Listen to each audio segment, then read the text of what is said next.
Brigantia Blackbird of Blackbird's Brew. Happy Tuesday and welcome to Modern Problems, Pagan Solutions. Today we're going to be talking about rejecting false framing, because the way information is presented does make a difference.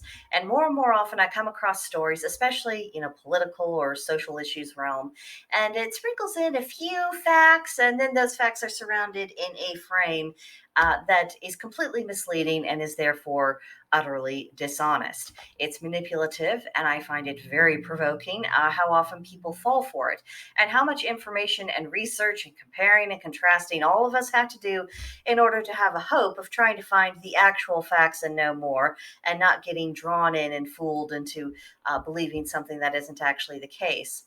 Now, of course, this kind of problem isn't strictly a modern phenomenon. Ancient pagans had to deal with this sort of thing, albeit on a smaller scale. And it's not without reason that we've inherited so many proverbs on the importance of being on guard around dishonest people, and the value of people who have genuine integrity, and having more dealings with people who have integrity than we do with the dishonest, making a distinction between the two. But we can't just wait for people to reform their characters, even though we do have many pagans who are advocating for the ancient wisdom, and they who seek to lead by example, try to apply it in their own lives.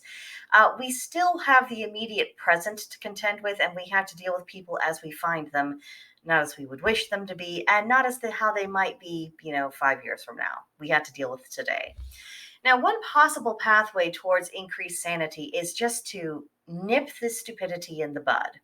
The moment we detect any bias when we're presented with it in the format of news, ideas, any kind of information at all, just nip that in the bud. And if it's going off the rails, step back, reject how it's being framed, and just think about it a little bit more critically.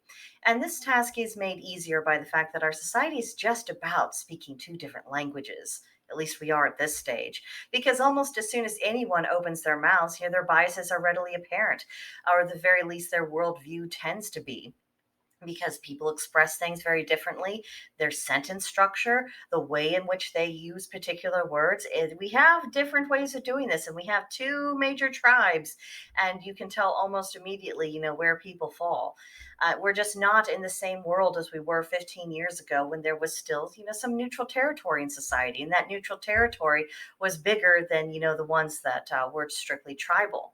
But once we accept the reality of how that's changed, then it becomes easier to take what people say with a grain of salt and maintain skepticism, especially when information is put to us in a way that's meant to distort, mislead, and confuse.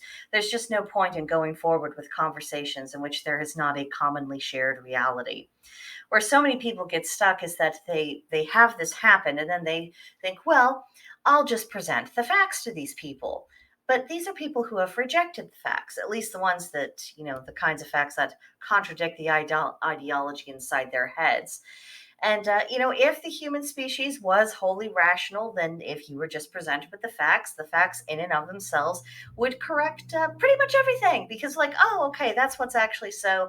I submit to it. I was wrong. I will make the appropriate adjustments. But we are not completely rational creatures, and we have to make our plans accordingly. And the only thing I can think to do is to make it clear from the get-go that I'm not going to be getting on the crazy train just because someone is coming at me with an argument and they're on that crazy train. And, I think at times you do have to take that stand and say, until such time as, you crazy person is ready to face reality, I'm just not going to take what you have to say seriously. Now, a fair criticism of the general scope of what I've outlined is, will this rejection of these people, this is saying, I'm not going to take you seriously, I'm not going to deal with you, is that going to have any effect? And I admit I don't have a very good answer to that particular criticism at this time, because not all of the crazies will care. But some might, because there are so many people who are in this mad dash to be taken seriously, about everything, and then they are in fits when they discover that someone just won't do that. And I do think that the only way to get through to people is to speak in a language they understand. This is why we see politicians react to disapproval, because it might mean the loss of their personal power. Corporations will react to a loss of money, as recent boycotts have shown us. And ideologues react to people not taking them seriously and who just kind of go on with their lives and they don't participate in the crazy. Now, this is not to say that I'm advocating for ignoring problems in hopes that those problems will just go away. All I'm saying is that it's not completely out of order to switch up our tactics every now and then see what the effect has. And certainly doing the same old things without getting anywhere, that is insane in and of itself. So, why not give this a try? The moment that information is presented in an odd way or that someone advocates for an idea that's without foundation, that's the moment to just show that person or their information the door. We can't cure the whole world of crazy, but at the very least, we can choose to limit the access to crazy to our lives.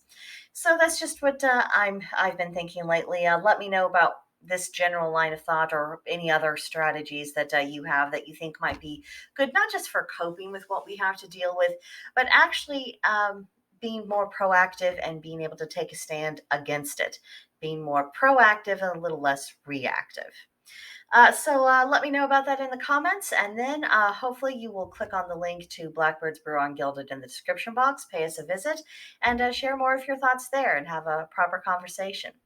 And guess that's it for now, and I will see you in the next one. Bye.